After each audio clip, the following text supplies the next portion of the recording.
Tatooine Homestead. This is LEGO Star Wars set 40451. It consists of 217 pieces and was released as GWP, Gift with Purchase, on lego.com in May 2021. So when you bought something on lego.com for 85 euros or more around Star Wars Day in 2021, Star Wars Day, that's of course May the 4th, you could get this little set here additionally for free. When you want to buy this set nowadays, you have to pay about 15 to 40 euros. I wouldn't pay more than 25 euros for this. And those prices are all for still sealed boxes. If you don't need the box, or if you have not a problem with it already being opened, I think you can also get the set for 10 euros in used condition. Of course, there are also some crazy guys who sell this for way more money, 60 euros and upwards, but that's just ridiculous. Don't buy something from them. Well, as you can see, this little set here shows a little micro diorama. This micro diorama is actually the newest addition to a series of micro dioramas which LEGO has published as GWPs in the previous years. So we got a GWP, or a micro diorama depicting the Battle of Hoth, the Battle of Endor, and the battle on the second Death Star. And the final of these micro dioramas was released in 21, and this is this little Hoth diorama, this little Tatooine diorama, which depicts a scene from the first Star Wars movie when Luke and his Uncle Owen are buying C-3PO and R2-D2 from the Jawas.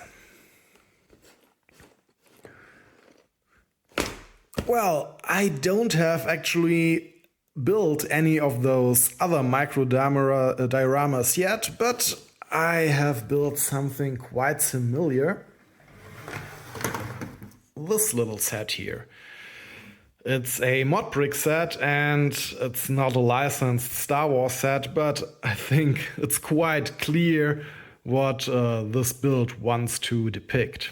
It's clearly a scene from the second Death Star, when Emperor Palpatine and Darth Vader, or better said, when Emperor Palpatine arrives on Death Star and is greeted by Vader, and so on.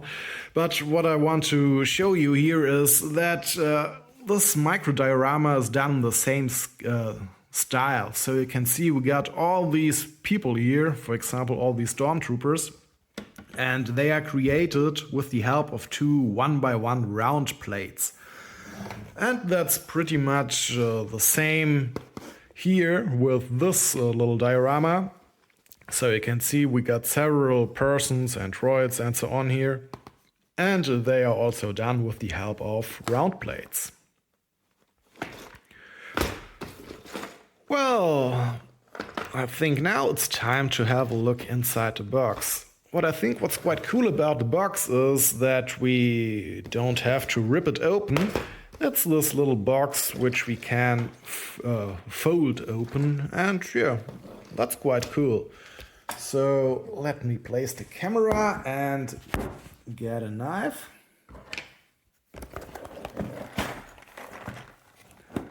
And then we can open the box. Let's break the seals.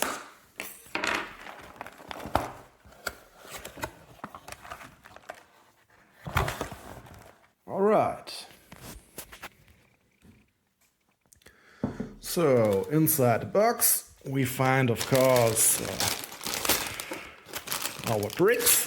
They come in unnumbered bags as far as I can see, which means we are not going to have building sections, I guess. Here are the instructions. Let's have a look inside.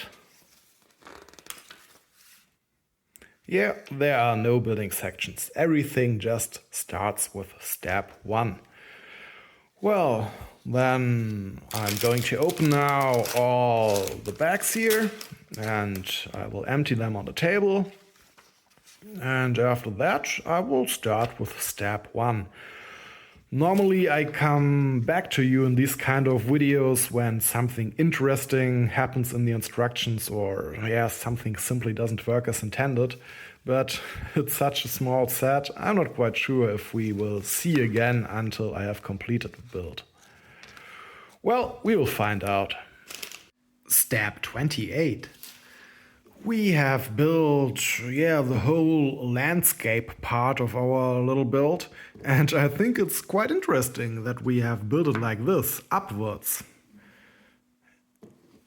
In some of the later steps, I'm quite sure that we are supposed to lay it on its side like this, and this is going to be the background of our build, the hills which we can see far behind of the homestead. Step 33. That's quite cool. We got a piece here which I haven't seen before. It's this little arch corner, and LEGO introduced it in 2018, and so far it only appeared in 28 sets. I have another set which contains this piece, the huge Colosseum, but I haven't built that set so far, and this means I haven't stumbled upon this piece before. I only know these normal arch pieces, which are quite similar to the one, but those are not corners. Quite cool. Step 44. Yes, this is the step where we lay the landscape on its side, and here we get this other build, the homestead itself, and now we can connect these two segments with each other. Step 62. This is an interesting use case for a LEGO lipstick. We use it as a tip of this antenna or moisture collector, water collector, or whatever this thing is supposed to be. Step 70. We are building this little sand crawler right now, and in this step and in the next step we are using a printed 2x2 tile which is unique to the set. You can see it shows some side greebling of our sand crawler. So let's see how is this supposed to be added to the build. With this little black box on the left side, like this. Step 75. Placing all these 1x1 plates was a bit unnerving. Well, it's not actually difficult to place them, but it's not so easy to pick the right pieces because the colors, as shown in the instructions, don't really come close to the real colors. Step 76. With placing this tile here, which has got a print which is unique to the set, we have completed the whole build. And here we got a little desert diorama. Here on this side there is the Lars homestead with its building on the surface and the pit in front of the building. Down there in the pit we can recognize several rooms, but of course these rooms are not all rooms which we can see in the movie, and of course the positions aren't correct either, but I guess you can't do it much better in such a small scale. Also these moisture evaporators don't have the right position, I think. But a detail we can see down here which is quite cool is that, at least I think so, that we can see Aunt Beru.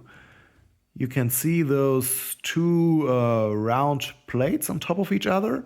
I think that's Aunt Beru with her blue shirt. That's quite cute.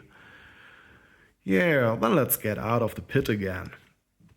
In front of the pit we get to see the land speeder, which Luke uses throughout the movie when he is driving around on Tatooine, looking for R2-D2 and so on. Here are more of those moisture evaporators, I guess. And here in the back we can see some hills. Of course, the distances aren't correct. The hills are supposed to be way further in the back. At least I can't remember any hills quite next to the last homestead. But I guess this build here is meant to be seen with some perspective. So I guess we have to imagine that these hills are way farther behind here somewhere. And yeah, even if they were next to the house here, they would be way too small. Those would be tiny hills and not real mountains. Okay, then next to the pit here and the building next to the core farm itself, down here we can see that the Javas have parked their sand scrawler. The sand scrawler comes with printed tiles on each side, and it's slightly triggering my inner Adrian Monk that those two prints here are identical. We should have mirrored prints to have,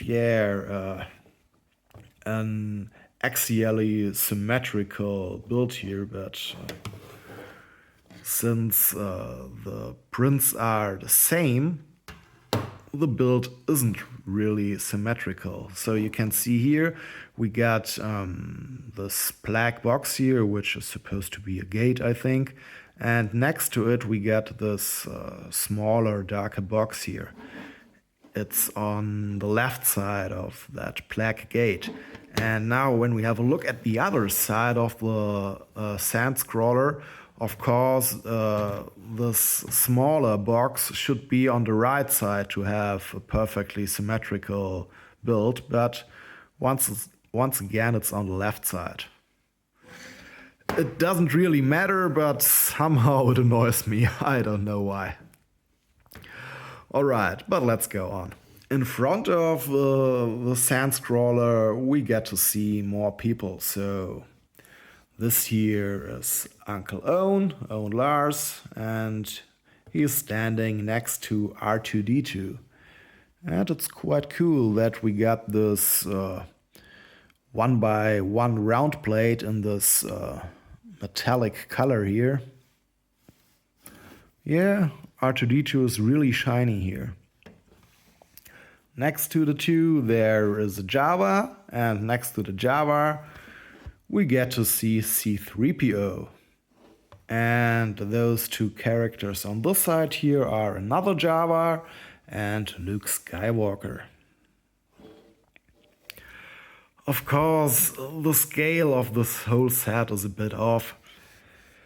The characters shown here are way too big, especially compared to the sand scrawler. But yeah, I think we shouldn't complain too much about it. Those plates here just symbolize the characters, and if we wanted to have this in the right scale, then I guess the sand scrawler would at least be that big, and then the set would have at least 4 times the amount of pieces, I think.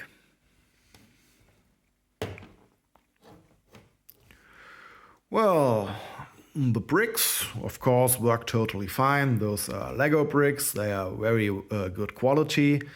But when we have a look at the underside of the build, we can see that there are some problems with the color.